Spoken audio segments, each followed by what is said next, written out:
మంచిది, అందరం కూర్చుందాం.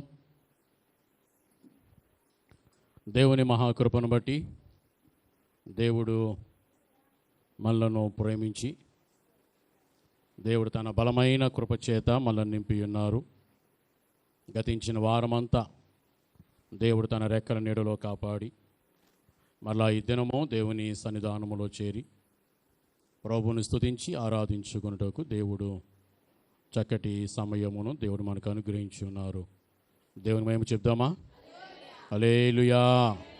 మంచి దేవుని పిల్లలారా, పరిశుద్ధ గ్రంథంలో నుంచి దేవుని వాక్యం మనం చదువుకుందాం. ఆది కాండము 13వ అధ్యాయము 17-18 వచనాలు చదువుకుందాం.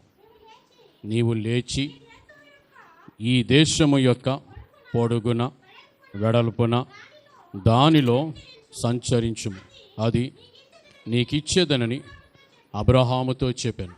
అప్పుడు అబ్రాము తన గుడారము తీసి హెబ్రోనులోని మమ్రే దగ్గరనున్న సింధూర వృక్ష వనములో దిగి అక్కడ యెహోవాకు బలిపీఠమును కట్టాను. దేవుని మహిమ చెప్పండి. దేవుని పిల్లలారా, బలిపీఠము యొక్క అనుభవాన్ని మనము నేర్చుకొనుచు ఉన్నాం. బలిపీఠము యొక్క గొప్పతనము. అబ్రాహాము దేవునికి బలిపీఠమును కట్టెను అని వ్రాయబడి ఉంది. అబ్రాహాము యొక్క జీవితంలో బలిపీఠమును కట్టుట అనున్నది ఒక మంచి అలవాటుగా ఉన్నది. ఇంతకుముందు కూడా అబ్రాహాము బలిపీఠాలు కట్టాడు. ఇది మరొకసారి తన ఆత్మీయ జీవితంలో అబ్రాహాము మరొక బలిపీఠమును కట్టిన అనుభవము దేవుని వాక్యంలో రాయబడి ఉంది. లోతు అబ్రాహామును విడిచి వెళ్ళిపోయిన తరువాత అబ్రాహాము హెబ్రోనులోని మమ్రే దగ్గరనున్న సింధూర వృక్ష వనములో దిగి అక్కడ యెహోవాకు బలిపీఠమును కట్టాను అని చదువుతూ ఉన్నాం. హెబ్రోను అనగా సహవాసము అని అర్థం. మమ్రే అనగా పుష్టికరము అని అర్థం. అబ్రాము లోతు తనను విడిచి వెళ్ళిపోయిన తరువాత దేవుని యొక్క సహవాసములోనికి అబ్రాహాము నడిపించబడ్డాడు. అంతకుముందు అబ్రాహాము తన గుడారము బేతేలుకును హాయికిని మధ్యన వేసుకున్నాడని గత వారం మనము నేర్చుకున్నాం. బేతేలు అంటే దేవుని సన్నిధి, హాయి అంటే శాపగ్రస్తమైనది, లోక సంబంధము. ఇంతకుముందు అబ్రహాము తన గుడారమును అటు దేవుని మందిరమునకును ఇటు లోకమునకును మధ్యస్థంగా తన గుడారము వేసుకుని నివాసము ఉన్నాడు. ఆ పరిస్థితులలో అబ్రహాము చాలా సమస్యలు ఎదుర్కొన్నాడు. తన జీవితంలో కరువు వచ్చింది. అబ్రహాము జీవితంలో సమస్య వచ్చింది. అబ్రహాము యొక్క జీవితంలో అనేకమైన కలతలు వచ్చాయి. ఆ కలహాలు అనేవి అబ్రహాము లోతు వారిద్దరూ విడిపోయేంతగా ఆ కలహాలు పెరుగుతూ ఉన్నాయి. ఒకానొక రోజున లోతు అబ్రహాము ఇద్దరు ఒకరికి ఒకరు వేరైపోయారు. ఆ సమయంలో అబ్రహాము అటు బేతేలుకు ఇటు హాయికి మధ్య ఉన్న తన గుడారమును తీసి హెబ్రోనులోని మమ్రే దగ్గర ఉన్న సింధూర వృక్ష వనములో ఒక బలిపీఠమును కట్టి అక్కడ హెబ్రోను అని చెప్పబడిన సహవాసపు జీవితములో అబ్రాహాము తన గుడారము నిలబెట్టుకున్నాడు. గుడారము అంటే నివాసము ఉండే స్థలం, కాపురము ఉండే స్థలం. ఈరోజు మనం ఒక ఇల్లు ఉండటానికి ఎలా కట్టుకుంటున్నామో ఆ దినాల్లో అబ్రాహాము కూడా తను నివాసం ఉండడానికి గుడారము నిర్మించుకునేవాడు. గుడారం అంటే అబ్రాహాము నివాసం ఉండే స్థలం. ఇప్పుడు అబ్రాహాము తన నివాసమును ఎక్కడికి తీసుకొచ్చాడు అని అంటే సహవాసములోనికి తీసుకొచ్చాడు. హెబ్రోనులోని తీసుకొచ్చాడు, సహవాసములోనికి తీసుకొచ్చాడు. ఎప్పుడైతే అబ్రాహాము దేవుని యొక్క సహవాసములోనికి నడిపించబడ్డాడో దేవుడు అబ్రాహాముకు ఒక జయకరమైన జీవితాన్ని దేవుడు అనుగ్రహించారు. దేవుని మహిమ చెప్పండి. అబ్రాహాము హెబ్రోనులో తన గుడారమును వేసుకున్న తరువాత అబ్రాహాము జీవితంలో ఒక భయంకరమైనటువంటి యుద్ధం ఒకటి వచ్చింది. 14వ అధ్యాయం అంతా మనం చదువుతూ ఉంటాం. అబ్రాహాముకు ఒక యుద్ధము చేయవలసిన పరిస్థితి వచ్చింది. అబ్రాహాము దగ్గర ఉన్న మనుషులు చాలా తక్కువ మంది, కేవలం 318 మంది మనుషులు మాత్రమే. వారి దగ్గర ఉన్న బలము చాలా తక్కువ, ఆయుధాలు కూడా చాలా తక్కువ. అదే శత్రువును చూసినట్లయితే శత్రువు చాలా బలమైన వాడు, చాలామంది సైనికులను కలిగిన వారు, చాలా ఆయుధాలను కలిగిన వారు. శత్రువు ఎంత బలమైన వాడైనప్పటికీ అబ్రాహాము జీవితాన్ని ఆలోచించినప్పుడు ఆ 14వ అధ్యాయంలో చదువుతూ ఉంటాము, బలమైన ఆ శత్రువుల మీద దేవుడు అబ్రాహాముకు అద్భుతమైనటువంటి విజయమును అనుగ్రహించారు. దానికి కారణం ఏంటి అని అంటే అబ్రాహాము కట్టుకున్నటువంటి బలిపీఠం. ప్రియ దేవుని పిల్లలారా, దేవుని యొక్క వాక్యం మనకు జ్ఞాపకం చేస్తూ ఉన్న మాట ఏమిటనంటే ప్రతి విశ్వాసి, ప్రతి వ్యక్తి కూడా దేవునితో మన సహవాసము, మన సంబంధమును మనము కట్టుకోవాలి. అప్పుడు మనము సమాధానమును పొందుకుంటాం. సమాధానము అంటే అర్థం ఏంటనంటే మనుషులతో లేదా మన చుట్టూ ఉన్నటువంటి వ్యక్తులతో మనము కలిగి ఉన్న సమాధానము కాదు. సమాధానము అంటే అర్థం ఏంటనంటే నీతో నీవు సమాధానము కలిగి ఉండాలి. నీతో నీవు సమాధానము కలిగి ఉండాలి. సాధారణంగా సమాధానము అనే మాటకు వచ్చేసరికి మనం ఏమనుకుంటామంటే మన చుట్టూ ఉన్న మనుషులతో మంచిగా మనం ఉండాలి, ప్రేమగా ఉండాలి, అందరితో కలిసిమెలిసి ఉండాలి అని మనం అనుకుంటాం. వాస్తవానికి సమాధానము అనే మాటకి అర్థం ఏమిటనంటే నీతో నీవు ఒక మంచి సహవాసము, సంబంధము, ఆత్మీయతను కలిగి ఉండాలి. నీతో నీవు. ఈ రోజుల్లో చాలామంది మనుషులతో ఒక మంచి స్థితిని కలిగి ఉంటున్నారు, కానీ వారు వ్యక్తిగతంగా చాలా లోటును కలిగి ఉంటున్నారు. సరే, అబ్రహాం జీవితంలో నుంచే మనం ఆలోచన చేద్దాం. అబ్రహాము, లోతు వారిద్దరూ కలిసి ఉన్నారు. ఒకానొక రోజున వారిద్దరికి మధ్య గొడవ వచ్చింది, కలహం వచ్చింది. అప్పుడు అబ్రహాము, లోతు ఇద్దరు కూడా ఒకరిని ఒకరు విడిచి వేరైపోయారట. లోతు ఎవరంటే అబ్రహాముకు తమ్ముడు కొడుకు.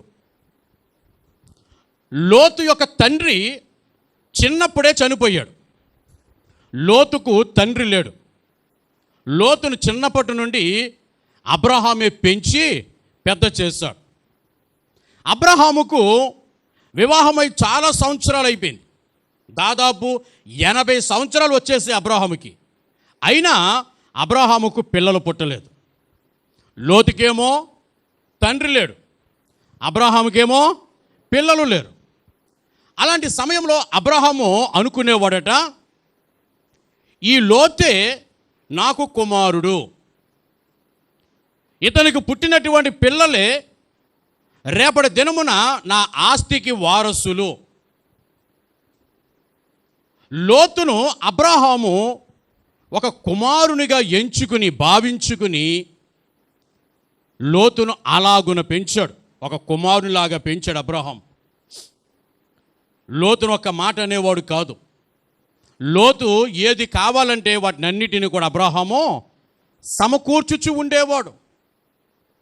లోతుకు కావలసినవన్నింటిని అబ్రహాము సమకూర్చేవాడు. ఒక సొంత కుమారునిలాగా లోతును అబ్రహాము భావించి పెంచుతూ ఉన్నాడు. తనతో పాటు అబ్రహాముతో పాటు అబ్రహాము ఎక్కడికి వెళితే లోతును అక్కడ తీసుకుని వెళ్ళేవాడు. అబ్రహాముతో పాటు లోతు యొక్క ఆస్తి కూడా కాలక్రమంలో పెరుగుతూ ఉండింది. అబ్రహాముకు ఎంత ఆస్తి ఉండిందో లోతుకు కూడా ఇంచుమించుగా అంతే ఆస్తి లోతు కూడా కలిగి ఉండేవాడు. దేవుని పిల్లలారా, అబ్రహాము యొక్క ఆశీర్వాదము దేవుడు లోతు మీద కూడా పంపించారు. అబ్రహాముతో పాటు దేవుడు లోతును కూడా దీవించాడు. వీళ్ళు ఒకే కుటుంబముగా కలిసి జీవించేవారు. అబ్రహాము లోతు మీద ఎన్నో ఆశలు పెట్టుకున్నాడు, ఎంతో ప్రేమను పెంచుకున్నాడు. అలాంటి పరిస్థితుల్లో ఒకానొక రోజున లోతు అబ్రహామును విడిచిపెట్టి వెళ్ళిపోతూ ఉన్నాడు. తన కుటుంబాన్ని తీసుకుని, తన ఆస్తిని తీసుకుని, తన పని మనుషులను తీసుకుని లోతు అబ్రహామును విడిచిపెట్టి వెళ్ళిపోతూ ఉన్నాడు. ఆ ప్రాంతంలో లోతు కన్నులెత్తి చూసినప్పుడు సొదొమ గొమొర్రా అనే ఒక ప్రాంతము కనిపించింది. ఆ ప్రాంతం ఎలాంటిదనంటే సమృద్ధిగా నీరు కలిగిన ప్రాంతమట.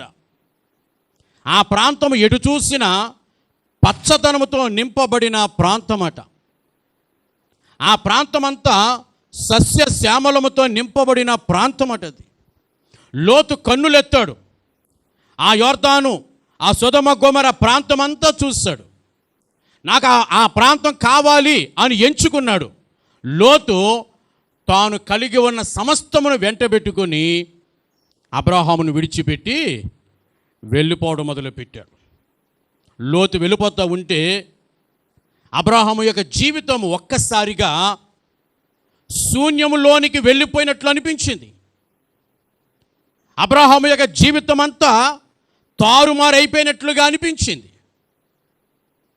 అబ్రహాము యొక్క ప్రాణము తనలో నుండి వెళ్ళిపోతున్నట్లుగా అబ్రహాముకు అనిపిస్తూ ఉంది. లోతు వెళ్ళిపోతూ ఉంటే అబ్రహాము అలాగూ నిలవబడి లోతు వైపే చాలా దిగాలుగా చూస్తూ ఉన్నాడు. మనసంతా, అబ్రహాము యొక్క మనసంతా కూడా చాలా కలత చెందింది. చాలా కలవరముతో, వేదనతో అబ్రహాము నింపబడ్డాడు.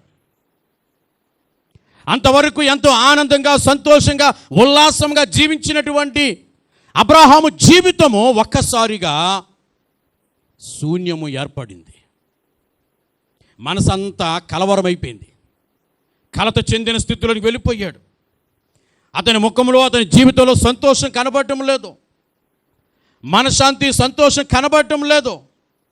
ఇప్పుడు అబ్రహాము జీవితం ఎలా ఉంది అని అంటే తనలో తాను సమాధానమును కోల్పోయిన వాడుగా అబ్రహాము కనబడుతూ ఉన్నాడు. మనసంతా కలవరం, రకరకాల ఆలోచనలు. నేను లోతుని ఏమన్నాను? ఒక మాట అంటానికి నేను సరిపోనా? చిన్నప్పటి నుంచి లోతుని పెంచి పెద్దవాడిని చేశాను కదా.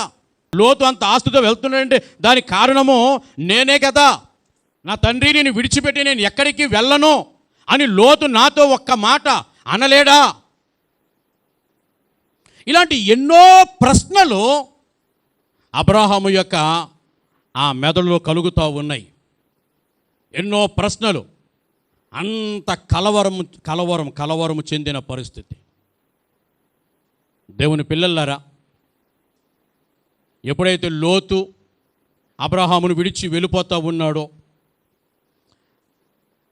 ఆ సమయంలో అబ్రహాము మనసంతా కలవరముతో నిండిపోయిన ఆ సమయంలో అబ్రహాముకు ఒక స్వరము వినబడుతూ ఉంది. దేవుని మహిమ చెప్పండి. 14వ వచనం చదువుదాము. లోతు అబ్రహామును విడిచిపోయిన తరువాత, యెహోవా, ఇదిగో నీ కన్నులెత్తి నీవు ఉన్న చోట నుండి ఉత్తరపు తట్టు, దక్షిణపు తట్టు, తూర్పు తట్టు, పడమర తట్టు చూడుము. ఎందుకనగా నీవు చూచుచున్న ఈ దేశమంతటిని నీకును నీ సంతానమునకు సదాకాలము ఇచ్చేదను, మరియు నీ సంతానమును భూమి మీద నుండి ఈ రేణువుల వలె విస్తరింపచేసేదను. ఎట్లనగా ఒకడు భూమి మీద నుండి రేణువులను లెక్కింపగలిగిన ఎడల నీ సంతానమును కూడా లెక్కింపవచ్చును. నీవు లేచి ఈ దేశము యొక్క పొడుగు వెడల్పున దానిలో సంచరించుమో, అది నీకు ఇచ్చేదనని అబ్రహాముతో చెప్పాను. గట్టిగా దేవుని మేము చెప్దామా? దేవుని పిల్లలారా, దేవుడు అబ్రహాముతో మాట్లాడుతూ ఉన్నాడు.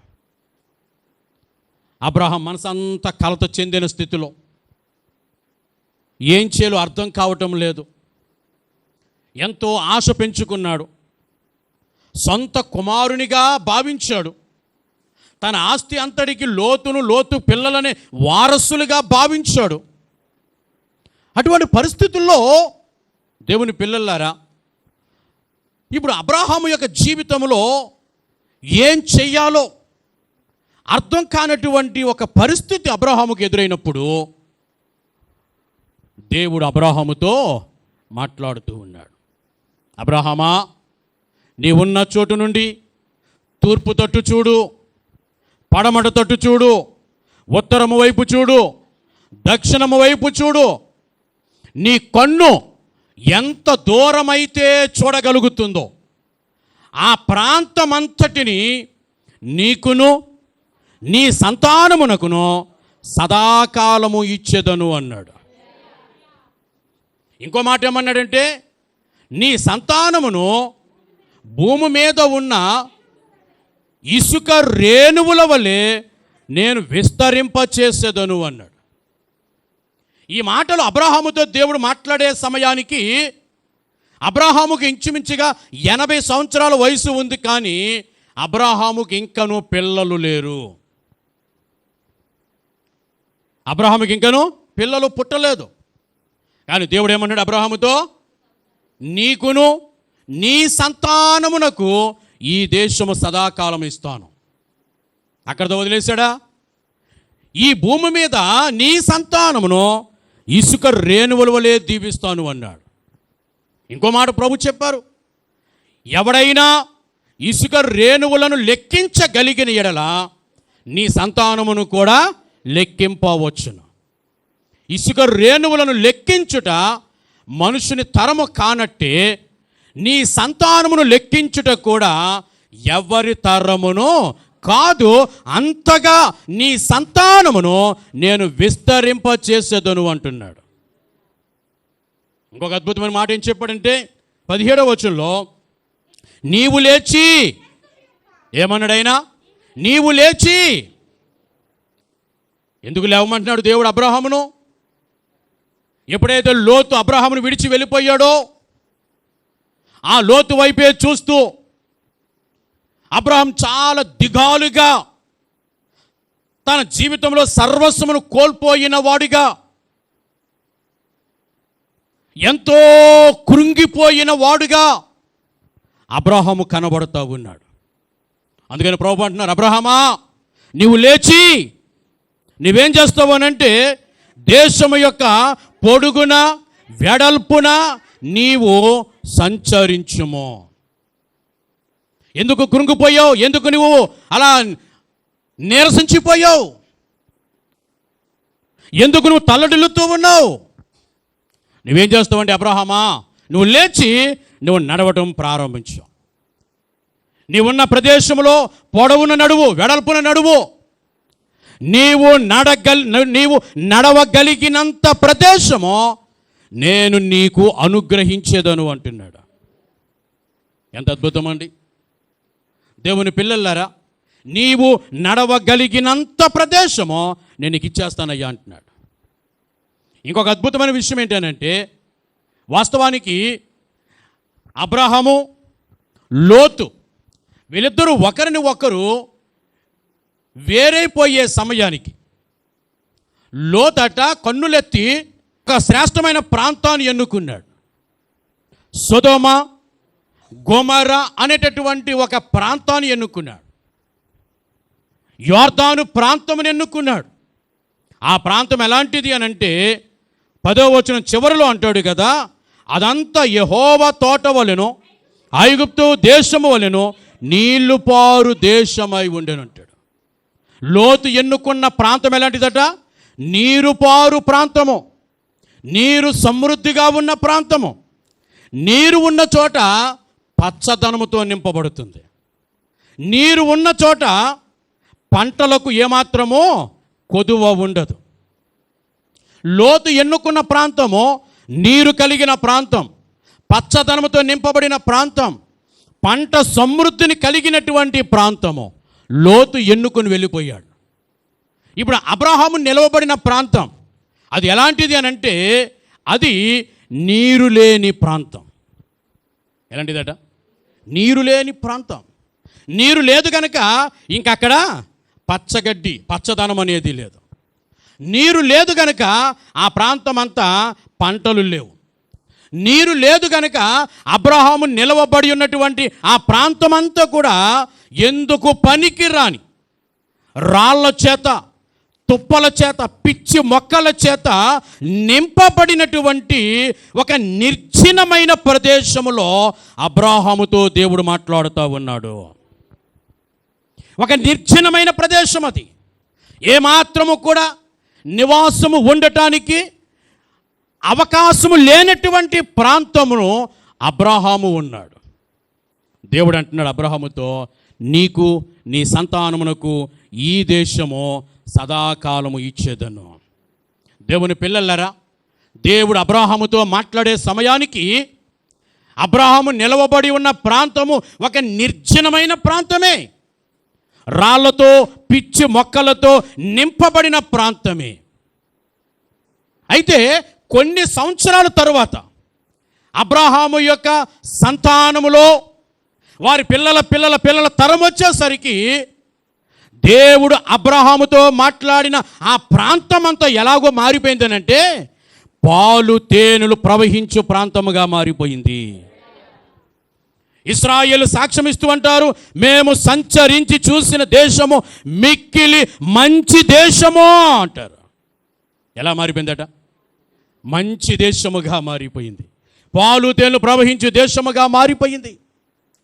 ఇశ్రాయేలీయులు, అబ్రహాము యొక్క పిల్లలు ఆ కనాను ప్రాంతము నుండి ఐగుప్తుకి వెళ్ళి ఐగుప్తులో 430 సంవత్సరాలు నివాసము ఉండి తిరిగి వారు మరలా ఆ కనాను దేశం వచ్చేసరికి ఈ కనాను దేశములో 7 జాతుల మనుషులు ఆక్రమించేసుకుని నివాసము ఉంటున్నారు. ఈ ఇశ్రాయేలు అబ్రహాము యొక్క సంతానము మరలా వారు కనాను దేశం వచ్చేసరికి ఆ కనాను దేశమును, ఆ పాలు తేనెలు ప్రవహించే ఆ దేశమును వారు తిరిగి స్వాధీనం చేసుకోవడానికి ఆ ప్రాంతంలో ఉన్న ఆ 7 రకాల జాతుల మనుషులతో యుద్ధములు చేయవలసిన పరిస్థితి ఏర్పడ్డది. దేవుని మహిమ చెప్పండి గట్టిగా. ఒకప్పుడు లోతు ఏ ప్రాంతమైతే నాకు అవసరం లేదు, ఇది నాకు అవసరం లేదు అనుకుని విడిచిపెట్టి వెళ్ళిపోయాడో, ఏ ప్రాంతంలో అయితే అబ్రహాము సమాధానము లేకుండా, మనశ్శాంతి లేకుండా, మనసంతా కలవరముతో నింపబడి ఏదో కోల్పోయినట్లుగా అబ్రహాము జీవితం అంతా కూడా శూన్యమైపోయి చాలా దిగాలుగా నిరాశతో నింపబడిన పరిస్థితుల్లో ఉండగా, ఏ ప్రాంతంలో అయితే దేవుడు అబ్రహాముతో మాట్లాడారో అదే ప్రాంతము పాలు తేళ్లు ప్రవహించు ప్రాంతముగా మారిపోయింది. అదే ప్రాంతము మిక్కిలి మంచి దేశముగా మారిపోయింది. అదే ప్రాంతము కొరకు యుద్ధములు చేయవలసిన పరిస్థితులు ఏర్పడ్డాయి. దేవుని మేము చెప్తామా? దేవుని పిల్లలరా, దీనంతటికి కారణం ఏమిటో తెలుసా? అబ్రహాము దేవునితో సహవాసములోనికి వచ్చేసాడు. అంతకుముందు బేతేలుకు హాయికి మధ్య ఉన్న తన గుడారమును తీసి ఎక్కడ వేసుకున్నాడట? హెబ్రోనులో వేసుకున్నాడట. సహవాసంలో వేసుకున్నాడట. దేవునితో ఒక సహవాసపు జీవితంలోనికి అబ్రహాము వచ్చేసాడు. దేవుని పిల్లలారా, ఎప్పుడైతే అబ్రాహాము దేవునితో సహవాసపు జీవితంలోనికి వచ్చేసాడో, దేవుడు అబ్రాహాము జీవితాన్ని జయకరమైన జీవితముగా మార్చేశాడు. దేవుని పిల్లలారా, ఇక్కడ ఒక విషయం మనం గుర్తుపెట్టుకోవాలి. అబ్రాహాము దేవుని సహవాసములోనికి వచ్చేసాడు. బేతేలుకు హాయికి మధ్య ఉన్న తన గుడారమును తీసి ఎక్కడ తెచ్చేసుకున్నాడు? హెబ్రోనులోని తెచ్చేసుకున్నాడు. సహవాసములోనికి తెచ్చేసుకున్నాడు. దేవునితో సహవాసములోనికి తన జీవితాన్ని నడిపించుకున్నాడు. అదే సమయంలో అబ్రాహాము లోతుతో తనకు ఉన్న సహవాసమును తెగతెంపులు చేసుకోగలిగాడు. లోతు సహవాసమును అబ్రాహాము విడిచిపెట్టేశాడు. అబ్రాహాము దేవుని సహవాసంలోనికి రావాలి అనంటే లోతుతో ఉన్నటువంటి సహవాసములో ఎడబాటు రావాలి. లోతుతో ఉన్న సహవాసములో ఎడబాటు రానంత కాలం, లేకపోతే ఎలా చెప్తాను, అబ్రాహాము లోతుతో సహవాసములో ఉన్నంత కాలము అబ్రాహాము దేవునితో సహవాసములోనికి రాలేకపోయాడు. మీకు ఇంకో మాట కూడా జ్ఞాపకం చేస్తాను. దేవుని పిల్లలారా, ఎప్పుడైతే లోతు అబ్రాహామును విడిచి వెళ్ళిపోయాడో, ఎప్పుడైతే అబ్రాహాము లోతుతో తను కలిగి ఉన్నటువంటి ఆ సహవాసమును విడిచిపెట్టేశాడో, ఆ మరుక్షణమే దేవుడు అబ్రాహాముతో మాట్లాడడం ప్రారంభించాడు. దేని మహిమ చెప్పండి. లోతుతో సహవాసములో ఉన్నంత కాలము దేవుడు అబ్రాహాముతో మాట్లాడడం మానేస్తాడు. ఎందుకో తెలుసా? అబ్రాహాము జీవితం వేరు, లోతు జీవితము వేరు. అబ్రాహాము దేవుని చేత పిలవబడినవాడు. అబ్రాహాము దేవుని చేత ఏర్పరచబడినవాడు. అబ్రాహాము బలిపీఠములను కట్టినవాడు. అబ్రాహాము భక్తి జీవితాన్ని, ఆత్మీయతను కలిగినవాడు. లోతు దగ్గర ఇవేమీ లేవు. లోతు దేవుని చేత పిలవబడలేదు. లోతు దేవుని చేత ఏర్పాటు చేయబడలేదు. లోతు బలిపీఠములను కట్టలేదు. లోతు ఆత్మీయ జీవితాన్ని, భక్తి జీవితాన్ని ఏమాత్రము కూడా కలిగి ఉండలేదు. లోతు అబ్రాహాముతో ఉన్న కాలములోనే అబ్రాహాము 2 బలిపీఠాలు కట్టాడు. ఒక ప్రక్కన అబ్రాహాము బలిపీఠాన్ని కట్టి ఆ బలిపీఠం దగ్గర మోకరించి దేవునికి ప్రార్థన చేయుచు ఇలాంటి ఒక ఆత్మీయ అనుభవాన్ని అబ్రాహాము కలిగి ఉన్నాడు. మరి లోతు కూడా అబ్రాహాముతో ఉన్నప్పుడు లోతు కూడా అలాంటి బలిపీఠపు అనుభవాన్ని కలిగి ఉండాలి కదా. మన బైబిల్లో చదువుతూ ఉంటాం, అబ్రాహాము బలిపీఠమును కట్టినట్లుగా వ్రాయబడ్డదే కానీ లోతు బలిపీఠమును కట్టినట్లుగా వ్రాయబడలేదు. అబ్రాహాము దేవునికి ప్రార్థన చేసినట్లుగా వ్రాయబడ్డదే కానీ లోతు దేవునికి ప్రార్థన చేసినట్లుగా వ్రాయబడలేదు. అబ్రాహాము దేవుని యందు భక్తి కలిగి, దేవుని యందు ఆత్మీయత కలిగి జీవితాన్ని కలిగి ఉన్నాడు. లోతుకు దేవుని యందు ఆత్మీయత లేదు, దేవుని యందు భక్తి లేదు. లోతు జీవితం అంతా కూడా లోక సంబంధమైన జీవితం. అబ్రాహాము జీవితము ఆత్మ సంబంధమైన జీవితం అయితే లోతు జీవితం ఎలాంటిదట? లోక సంబంధమైన జీవితం. లోక సంబంధమైన మాటలు, లోక సంబంధమైన చూపులు, లోక సంబంధమైన తలంపులు, లోక సంబంధమైన నడవడిక, లోక సంబంధమైన బ్రతుకు, లోక సంబంధమైన ఆహారం, లోక సంబంధమైన నడవడిక, లోక సంబంధమైన ఆచారాలు, లోక సంబంధమైనటువంటి బ్రతుకు విధానమును లోతు కలిగి ఉన్నాడు. అబ్రాహామును విడిచి లోతు వెళ్ళిపోయేటప్పుడు లోతట సొదొమ గొమొర్రా పట్టణములను ఎంచుకుని వెళ్ళిపోయాడట. ఆ ప్రాంతంలో ఉన్న మనుషులు ఎలాంటి వారు అనంటే దేవుని వాక్యంలో రాయబడిన మాట చదువుదాము. 13వ వచనం, 13వ అధ్యాయం ఆదికాండం 13వ వచనం, సొదొమ మనుషులు దుష్టులను దేవుని దృష్టికి బహు పాపులునై ఉండే. సొదొమ మనుషులు ఎలాంటి వాళ్ళట? దుష్టులు, బహు పాపులు. సో ఇప్పుడు లోతు ఏం చేస్తాడనంటే ఆ దుష్టులు పాపులు కలిగిన ఆ సహవాసాన్ని ఎన్నుకున్నాడు. వాస్తవానికి లోతును చిన్నప్పటి నుంచి అబ్రహాం పెంచి పెద్ద చేస్తాడు కనుక వారి మధ్య ఒక సమస్య వచ్చినప్పుడు మనమిద్దరం వేరైపోతాం అని అన్నప్పుడు లోతు చెప్పవలసిన జవాబు ఏమిటి? డాడీ, నేను నిన్ను విడిచిపెట్టి ఎక్కడికి వెళ్ళను. నాకు చిన్నప్పటి నుంచి నేను నిన్ను చూస్తే పెరిగాను. కష్టమైనా లాభమైనా నేను నీతోనే ఉంటాను, నీ ఉన్న చోటనే నేను ఉంటాను అని చెప్పగలగాలి లోతు. చెప్పగలిగాడా? ఉండగలిగాడా? లేదు. ఎప్పుడైతే వేరైపోదాం అన్నాడో ఇదే మంచి అవకాశం అనుకున్నాడు లోతు. ఇదే మంచి అవకాశం అనుకున్నాడు. వెంటనే అబ్రహాముకు టాటా బాయ్ బాయ్ చెప్పేశాడు. తన దారిన తాను వెళ్ళిపోయాడు. కారణం ఏంటో తెలుసా? లోతు జీవితం అంతా ఎలాంటిదట? లోక సంబంధమైన జీవితం. అబ్రహాము చాలా కాలం ఈ లోక సంబంధమైన జీవితాన్ని కలిగిన లోతుతో సహవాసములో ఉన్నాడు. అందుకని దేవుడు ఏం చేస్తాడనంటే ఆ సహవాసం వారి మధ్య ఉన్నంతకాలం దేవుడు కూడా అబ్రహాముకు కొంచెం దూరంగానే ఉన్నాడట, కొంచెం దూరంగానే. కానీ ఎప్పుడైతే లోతు అబ్రహామును విడిచిపెట్టి వెళ్ళిపోయాడో, దేవుని బిడ్డలారా, లోతుకు అబ్రహాముకు మధ్య ఉన్న ఆ లోక సంబంధమైన ఆ సహవాసం ఎప్పుడైతే తెగతెంపులైపోయిందో అప్పుడు దేవుడు ఎంటర్ అయి అబ్రహాముతో మాట్లాడుతున్నారు.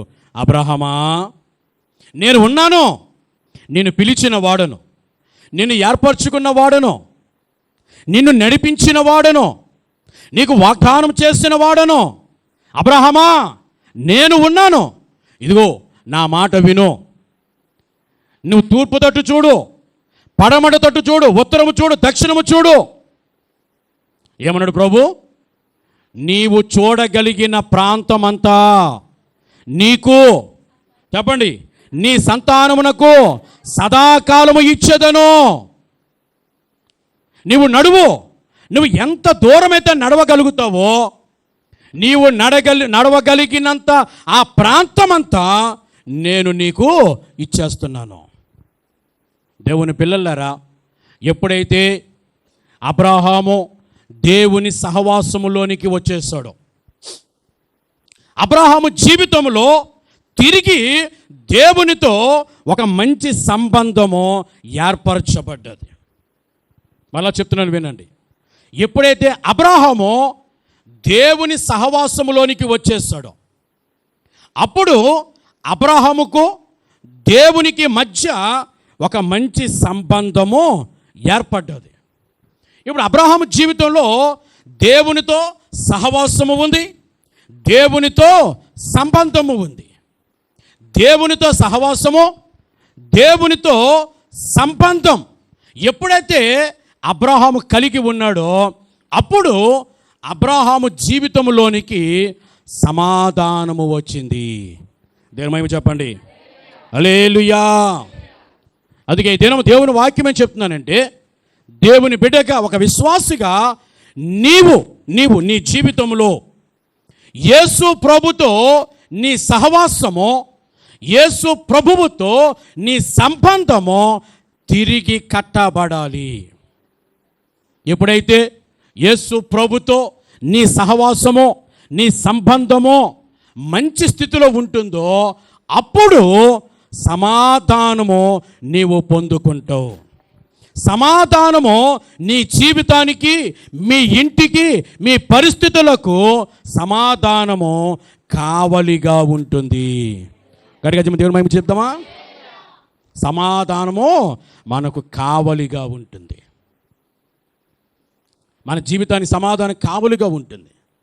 దేవుని వాక్యంలో ఒక అద్భుతమైన 2 మాటలు మనం చదువుదాం. చూడండి, యోహాను రాసిన మొదటి పత్రిక 1వ అధ్యాయము 3వ వచనం చదువుదాం. మాతో కూడా మీకును సహవాసము కలుగునట్లు మేము చూచిన దానిని వినిన దానిని మీకును తెలియజేయుచున్నాము.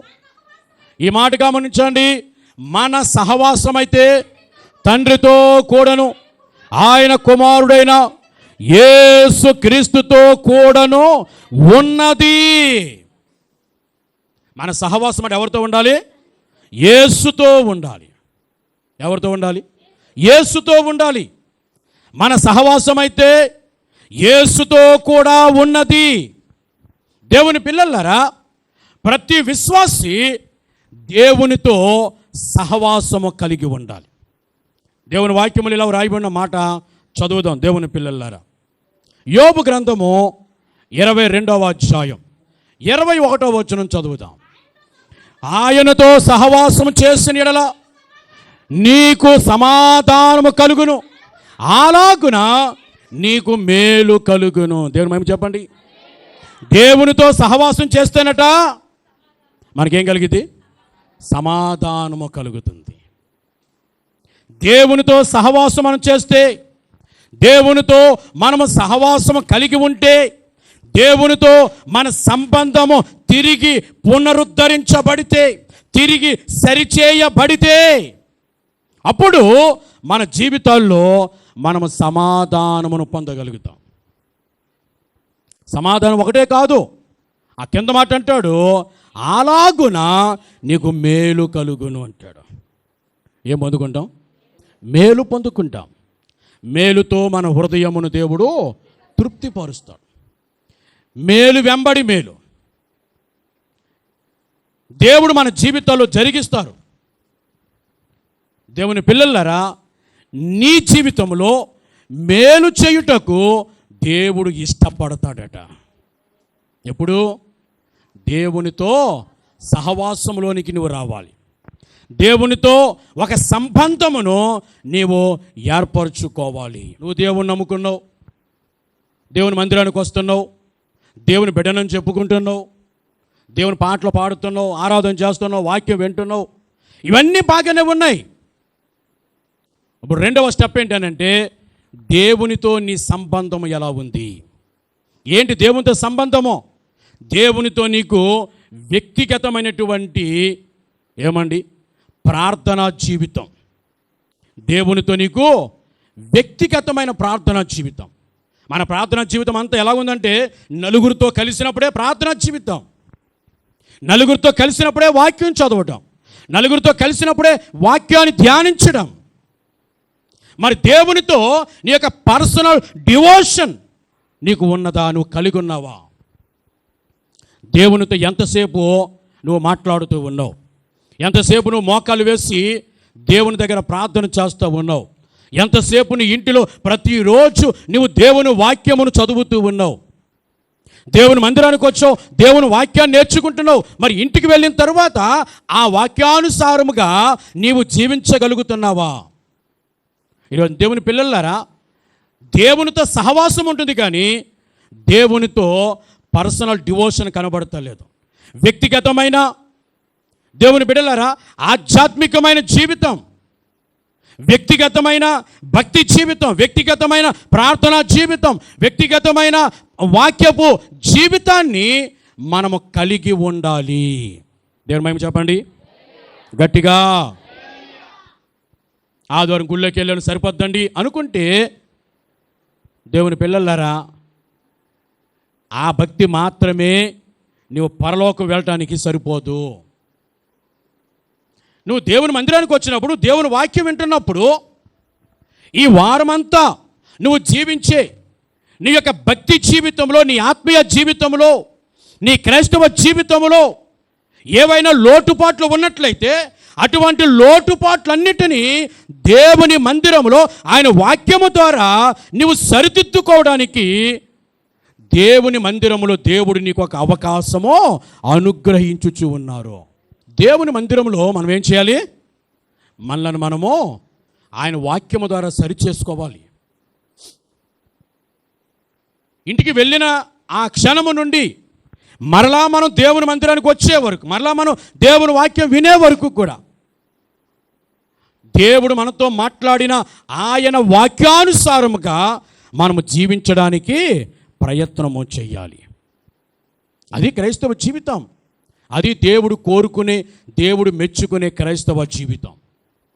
దేవుని పిల్లలారా, ప్రతి విశ్వాసి దేవునితో సహవాసం ఉండాలి. చెప్పండి, దేవునితో సంబంధము ఉండాలి. దేవునితో సహవాసం ఉండాలి, దేవునితో సంబంధం ఉండాలి. అప్పుడు దేవుని సమాధానము మన జీవితాల్లో మనం పొందగలుగుతాం. పరిశుద్ధ గ్రంథంలో ఒక కుటుంబాన్ని గురించి ఇలాగ రాయబడి ఉంది. లూకా సువార్త 10వ అధ్యాయము 38వ వచనము నుండి చివరి వరకు చదువుదాం. అంతటి వారు ప్రయాణమైపోవచ్చుండగా ఆయన ఒక గ్రామంలో ప్రవేశించను. మార్తా అను ఒక స్త్రీ ఆయనను తమ ఇంట చేర్చుకొనెను. ఆమెకు మరియా అను ఒక సహోదరి ఉండెను. ఈమె యేసు పాదముల యొద్ద కూర్చుండి ఆయన బోధ వినుచుండెను. మార్తా విస్తారమైన పని పెట్టుకుంటే చేత తొందరపడి ఆయన యొద్దకు వచ్చి, ప్రభువా, నేను ఒంటరిగా పని చేయుటకు నా సహోదరి నన్ను విడిచిపెట్టినందున నీకు చింత లేదా? నాకు సహాయం చేయమని ఆమెతో చెప్పమనెను. అందుకు ప్రభు, మార్తా మార్తా, నీవు అనేకమైన పనులను గూర్చి విచారము కలిగి తొందరపడుచున్నావు, కానీ అవసరమైనది ఒక్కటే.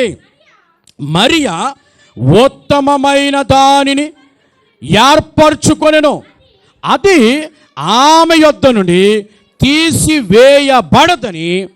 దేవుని గట్టిగా మేము చెప్పండి. ఇక్కడ కుటుంబం కనబడుతుంది. ఆ కుటుంబంలో 2 అక్క చెల్లెలు కనబడుతున్నారు. బేతనియా అనే ఊరిలో.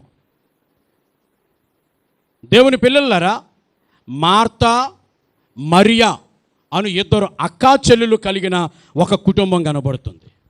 మార్తా వచ్చి అక్క, మరియమో చెల్లెలు. యేసుప్రభేమో వారింటికి వచ్చారు, వారింట్లో ఆయన ఉన్నారు. ఇప్పుడు యేసుప్రభు వారింటికి వచ్చినప్పుడు యేసుప్రభు పాదాల దగ్గర కూర్చుని ఆయన చెప్పే మాటలు వినాలి. అది ఆమెకు ఆశీర్వాదం. ఆయన చెప్పే మాటలు వినటానికి బదులు ఏం చేస్తుందట?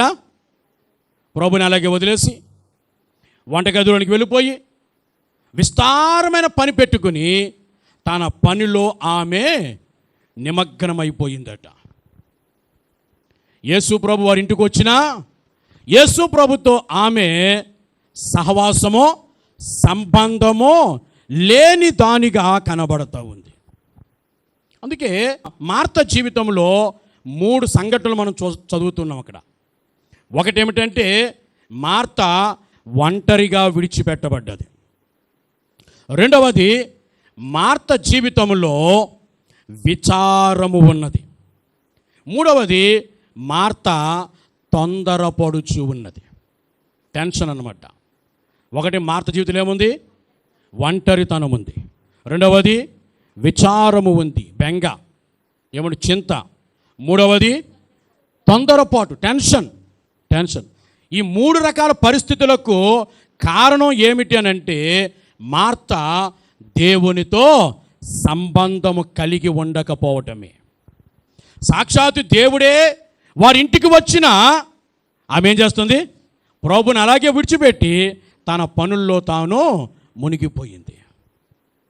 చాలాసార్లు మనం కూడా అంతే.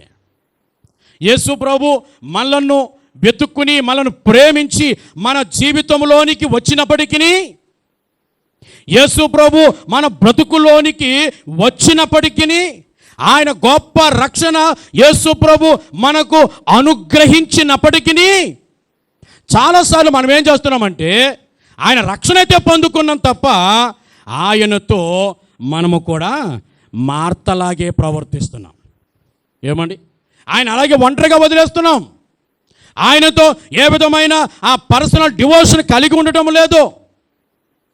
దేవునితో వ్యక్తిగతమైన ఆ సహవాసము సంబంధాన్ని మన జీవితాల్లో మనం కలిగి ఉండటం లేదు. కారణం ఏమిటంటే, మనకు కూడా మార్తలాగే విస్తారమైన పనులు ఎక్కువైపోయాయి. దేవుని పిల్లలారి మాట వినండి. మార్తమ్మ డ్యూటీలు తగ్గించండి.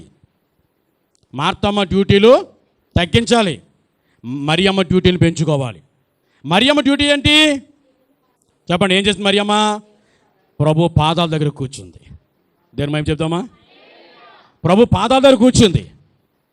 రెండవది, ఆయన చెప్పే మాటలు వింటుంది. అందుకే ప్రభు అంటారు, మరియా ఉత్తమమైన దానిని ఏర్పరచుకొనెను, అది ఆమె యొద్ద నుండి తీసివేయబడదు. గట్టిగా దేని మేము చెప్పండి? ఎంత అద్భుతమైన సాక్ష్యం అండి. మరియ ఏమెన్నుకుందట? ఉత్తమమైన దాన్ని ఎన్నుకుంది. మరి మార్తో ఉత్తమము కాని దాన్ని ఎన్నుకుంది. ఈరోజు దేవుని పిల్లలారా, మన జీవితాల్లో మరియమ్మ డ్యూటీని పెంచాలి. మరియమ్మ ఏదైతే చేసిందో మనము కూడా అలాగుననే ప్రభు పాదాల దగ్గర ఎక్కువగా కూర్చోవాలి.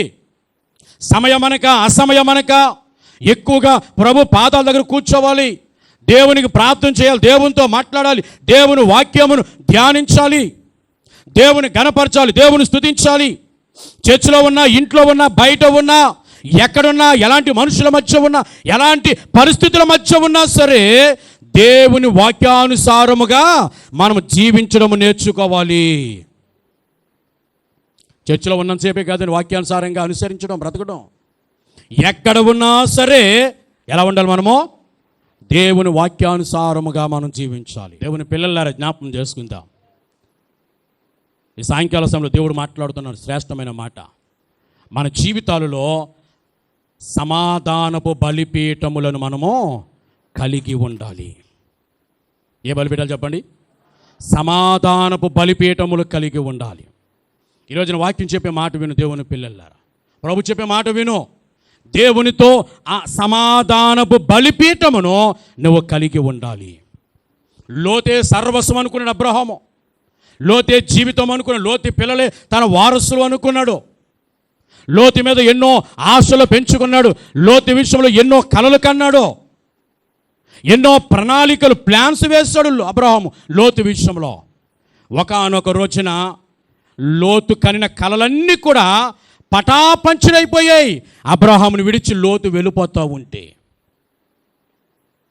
అప్పుడు దేవుడు మాట్లాడుతూ ఉన్నాడు, అబ్రహామా, ఎందుకు దిగులు పడుతున్నావు? నిన్ను పిలిచిన వాడును నేను, నేను ఏర్పరచుకున్న వాడును నేను, నీకు వాగ్దానం చేసిన వాడును నేను, నిన్ను నడిపించిన వాడును నేను ఉన్నాను. నేను చెప్పే మాట విను, నేను చెప్పినట్లుగా నువ్వు చెయ్యి, నేను చెప్పినట్లుగా నువ్వు నడువు, నేను చెప్పినట్లుగా నువ్వు బ్రతుకు, అప్పుడు నేను నిన్ను ఆశీర్వదించేదను అని చెప్పాడు దేవుడు. గట్టిగా చెప్పండి దేవుని మహిమ. దేవుని పిల్లలారా, ఈ సాయంకాల సమయంలో జ్ఞాపకం చేస్తూ ఉన్నాను. ఈరోజున ప్రతి విశ్వాసి అబ్రాహాము వలె మన గుడారం, మన నివాసము దేవుని సహవాసములో నిలుపుకోవాలి, కట్టుకోవాలి. యోహాను సువార్త 15వ అధ్యాయము చదవని బైబిల్లో. యోహాను సువార్త 15వ అధ్యాయము 5వ వచనం చదువుదాం. ద్రాక్షావల్లిని నేను, తీగలు మీరు. ఈ మాట వినండి. ఎవడు నా యందు నిలిచి ఉండునో, నేను ఎవని యందు నిలిచి ఉండునో వాడు బహుగా ఫలించును. నాకు వేరుగా ఉండి మీరేమీ చేయలేరు. దేవుని మహిమ చెప్పండి. ఏమన్నాడైనా? ఎవడు నా యందు నిలిచి ఉండునో, నేను ఎవని యందు నిలిచి ఉండునో. ఈరోజు దేవుని పిల్లలారా, మనము దేవునిలో నిలిచి ఉండాలి. ఎక్కడ నిలిచి ఉండాలి? దేవునిలో నిలిచి ఉండాలి. శ్రమ అయినా, ఇరుకైనా, ఇబ్బంది అయినా, కష్టమైనా, బాధ అయినా, లాభమైనా, నష్టమైనా, శ్రమైనా, ఒడిదుడుకులైనా, ఏదైనా సరే మన జీవితం ఎలా ఉండాలట? దేవునిలో నిలిచి ఉండాలి.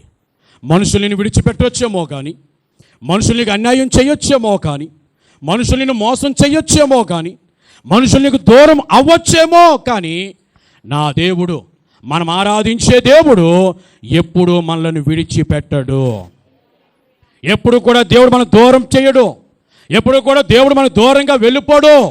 ఎప్పుడు కూడా దేవుడు నీ చెయ్యి విడిచిపెట్టే దేవుడు కానే కాదు. ఆయన ఏమన్నారైనా, నేను విడవను, ఎడబాయను అని సెలవిచ్చిన దేవుడు. నీ చేయి పట్టుకుని నడిపించేవాడు. ఈరోజున వాక్యం ఏమంటుందంటే, ఎవడు నా యందు నిలిచి ఉండునో, నీవు నేను కూడా దేవునిలో నిలిచి ఉండాలి. ఒక చెట్టు ఉందనుకోండి, దాని వేరు భూమిలో ఎంత లోతుగా ఎంత బలముగా ఆ వేరు దిగితే ఆ చెట్టు అంత బలముగా నిలబడుతుంది. ఆ చెట్టు నిలబడాలి అని అంటే ఆ చెట్టు బలమంతా దాని క్రింద ఉన్న వేరులోనే ఉంటుంది. వేరు బలంగా ఉంటే ఎన్ని గాలి తుఫాన్లు వచ్చినా ఆ చెట్టు చక్కగా నిలవబడుతుంది. 200 కిలోమీటర్ల వేగముతో గాలి వీచినా సరే ఆ చెట్టు ఆ గాలిని తట్టుకొని నిలవబడగలుగుతుంది. దానికి కారణం ఏంటంటారు? పైన నిలబడే చెట్టు గొప్పతనం కాదది. ఆ చెట్టు నిలబడ్డదంటే దాని గొప్పతనం భూమిలో ఆ చెట్టు యొక్క వేరు గొప్పతనం. ఈరోజున వాక్యం అదే చెప్తూ ఉంది. దేవునిలో నీవెంత స్థిరముగా ఉంటావో, దేవునిలో నీవెంత విశ్వాసం కలిగి ఉంటావో, దేవునిలో నీ ఆత్మీయ జీవితం ఎంత శ్రేష్టమైనదిగా ఉంటుందో, దేవునిలో నీ భక్తి జీవితం, నీ ప్రార్థన జీవితం, దేవునితో సహవాసం, దేవునితో సంబంధం ఎంత బలముగా నీవు కలిగి ఉంటావో, అప్పుడు ఎన్ని శోధనలు వచ్చినా, ఎన్ని శ్రమలు వచ్చినా, ఎన్ని ఒడిదుడుకులు వచ్చినా నీవును ఆ చెట్టు వలె స్థిరముగా నిలిచి ఉంటావు. దేని మహిమ చెప్పండి. ప్రభు అంటున్నారు, ఎవడు నా యందు నిలిచి ఉండునో. మనం ఏం కావాలట? దేవునిలో నిలిచి ఉండాలి. 4 మాటలు ప్రభు అక్కడ చెప్పారు. మొదటి మాట 4వ వచనం చదవండి. యోహాను రాసిన 15వ అధ్యాయము, యోహాను రాసిన సువార్త 15వ అధ్యాయం 4వ వచనంలో మొదటి మాట, నీవు గనక దేవుల్లో నిలిచి ఉంటే దేవుడు నీ యందు నిలిచి ఉంటాడు. అది మొదటి మాట. నీవు దేవుల్లో నిలిచి ఉంటే దేవుడు ఏం చేస్తాడు? నీ యందు నిలిచి ఉంటాడు. ఇప్పుడు అబ్రహాము ఆ బేతేలుకు హాయికి మధ్య ఉన్న గుడారాన్ని తీసి హెబ్రోనులో తీసుకొచ్చి అక్కడ వేసుకున్నాడట. తన గుడారమును ఎప్పుడైతే దేవుని యొక్క సహవాసములను తీసుకొచ్చాడో అప్పుడు దేవుడు అబ్రహాము పక్షముగా నిలవబడ్డాడు. దేవుని పిల్లలారా, ఈ దినం జ్ఞాపకం చేసుకుందాం. దేవుని యొక్క వాక్యం ఏం చెప్తున్నానంటే, నీవు దేవుల్లో నిలిచి ఉంటే దేవుడు నీ యందు నిలిచి ఉంటాడు. దేవుడు నీతో ఉన్నాడు అనుకో, అప్పుడు మన జీవితము జయకరమైన జీవితముగా ఉంటుంది. ఆదికాండం 14వ అధ్యాయంలో అబ్రహాముకు పెద్ద యుద్ధం వచ్చింది. అబ్రహాము దగ్గర మనుషులు తక్కువే, బలము తక్కువే. శత్రువు దగ్గర మనుషులు ఎక్కువే, బలము ఎక్కువే, ఆయుధాలు ఎక్కువే. అయినను అబ్రహాము పక్షముగా దేవుడు నిలిచి ఉన్నాడు గనక అబ్రహాము ఒక బలమైన శత్రువును జయించగలిగాడు. ప్రభువు చెప్తున్నారు, దేవుడు కనుక నీ పక్షముగా నిలవబడితే అప్పుడు నీ జీవితం అంతా కూడా ఎలా ఉంటుంది? జయకరమైన జీవితముగా ఉంటుంది. ఎక్కడికి వెళ్ళినా, ఏది చేసినా, ఏది పట్టుకున్నా, ఏది తలపెట్టినా, ఏది ఆలోచన చేసినా, ఏది సంకల్పం చేసినా ప్రతిదీ నీ జీవితంలో నీకు జయకరముగానే ఉంటుంది. దేవుని మహిమ చెప్పండి. ఒకటి, దేవుల్లో మనం నిలిచి ఉండాలి. దేవుల్లో నిలిచి ఉంటేనట దేవుడు మనలో నిలిచి ఉంటాడు. అది మొదటిది. రెండవది 5వ వచనం, ఎవడు నా యందు నిలిచి ఉండినో, నేను ఎవని యందు నిలిచి ఉండినో వాడు బహుగా ఫలించును. దేవుని మహిమ చెప్పండి. నీవు కనుక దేవుల్లో నిలిచి ఉంటే అప్పుడు నువ్వు ఎలాగ ఉంటావట? బహుగా ఫలిస్తావు. 30 60 100 నీ జీవితం ఫలభరితముగా ఉంటుంది. నీ చుట్టూ ఉన్న వారందరికంటే దేవుడు నిన్ను ఉన్నతమైన స్థితిలో ఉంచుతాడు. నిన్ను పైవాడుగా ఉంచుతాడే తప్ప నిన్ను క్రిందవాడుగా ఉంచడు. దేవుని యొక్క ప్రతి ఆశీర్వాదం, దేవుని యొక్క ప్రతి వాగ్దానము నీ జీవితంలో స్థిరపరచబడుతుంది. 3వ మాట 6వ వచనంలో రాయబడ్డది, ఎవడైనను నా యందు నిలిచి ఉండని ఎడల వాడు తీగవలె బయట పారవేయబడి ఎండిపోవును. మనుషులు అట్టి వాటిని పోగు చేసి అగ్నిలో పారవేతురు. 3వ మాట, అగ్నిలో పారవేతురు. ఒకవేళ దేవుల్లో మనం నిలిచి ఉండకపోతే, మన సహవాసం, మన సంబంధం దేవునితో సరి అయిన స్థితిలో ఉండకపోతే అప్పుడు మన బ్రతుకు ఎక్కడికి వెళ్తుందట? అగ్నిగుండము. అగ్ని ఆరదు, పురుగు చావదు. దేవునితో సరి అయిన సహవాసం లేకపోయినా, దేవునితో సరి అయిన సంబంధం లేకపోయినా నీ జీవితము అగ్నిగుండం పాలైపోతుంది. జాగ్రత్త. దేవుని పిల్లలారా, మూడో మాట, మనం అగ్నిగుండం పాలవ్వకూడదన్నదే దేవుని ఉద్దేశం. అగ్నిలో నుండి మనల్ని తప్పించడానికి దేవుడు రక్షకుడిగా ఈ లోకంలోనికి వచ్చాడు. నాలుగో మాట 7వ వచనంలో రాయబడ్డది, నా యందు మీరును మీ యందు నా మాటలు నిలిచి ఉన్న ఎడల మీకు ఏది ఇష్టమో అడుగుడి, అది మీకు అనుగ్రహించబడును. దేవుని మహిమ చెప్పండి గట్టిగా. ఏమవుతామట? మనకు కావలసిన, మనం అడిగిన వాటినన్నిటినీ కూడా దేవుని ద్వారా మనము పొందుకుంటాం. దేవుడు మనకు అనుగ్రహించు వాడై ఉన్నాడు. మనం అడుగు వాటికంటేను, ఊహించు వాటికంటేను అత్యధికముగా చేయ శక్తి కలిగిన దేవుడు ఆయన. దేవుడు ఆయన. దేవుని పిల్లలారా, ఈ సాయంకాల సమయంలో జ్ఞాపకం చేసుకుందాం, మన జీవితంలో మనము కూడా సహవాస సంబంధ సమాధాన బలిపీఠములను కలిగి ఉండాలి. ఏం కలిగి ఉండాలి చెప్పండి? సహవాస సంబంధ సమాధాన బలిపీఠం కలిగి ఉండాలి. దేవునితో నువ్వు సహవాసం చేయాలి. దేవునితో వ్యక్తిగతమైన సంబంధమును కలిగి ఉండాలి.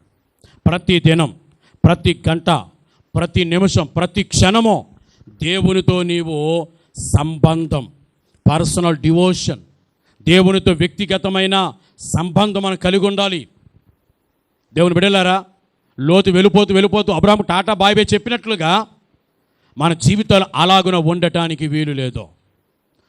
ఎప్పటికీ మనం ఎలా ఉండాలంటే దేవునిలో మనము అంటుకట్టబడిన వారముగా మనము ఉండాలి. అప్పుడే దేవుని యొక్క సమాధానం మన జీవితాలకు, మన కుటుంబాలకు, మన పరిస్థితులకు కావలిగా ఉంటుంది. లేచి నిలబడదాం. అందరం లేచి నిలబడదాం. ఒక నిమిషం ప్రార్థించేద్దాం. ఒక నిమిషం అందరం ప్రార్థించేద్దాం దేవుని సన్నిధానంలో. పరిశుద్ధుడా, గొప్పవాడా, మీకు వందనాలు, స్తోత్రాలు తండ్రి.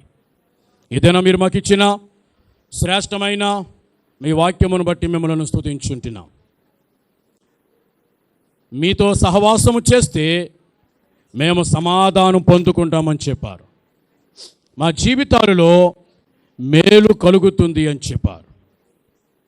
అటువంటి శ్రేష్టమైన సహవాస సంబంధ సమాధాన బలిపీఠమును మేము కలిగి ఉండటం మాకు నేర్పించండి. మోకరించిన ప్రతి బిడ్డను మీరు బలపరచండి, ఆశీర్వదించమని. ఒక శ్రేష్టమైన ఆత్మీయ క్రైస్తవ భక్తి జీవితాన్ని అలవర్చుకున్నకు సహాయం దయచేయండి. యేసు నామమున ప్రార్థన చేయుచున్నాను మా తండ్రి. ఆమేన్.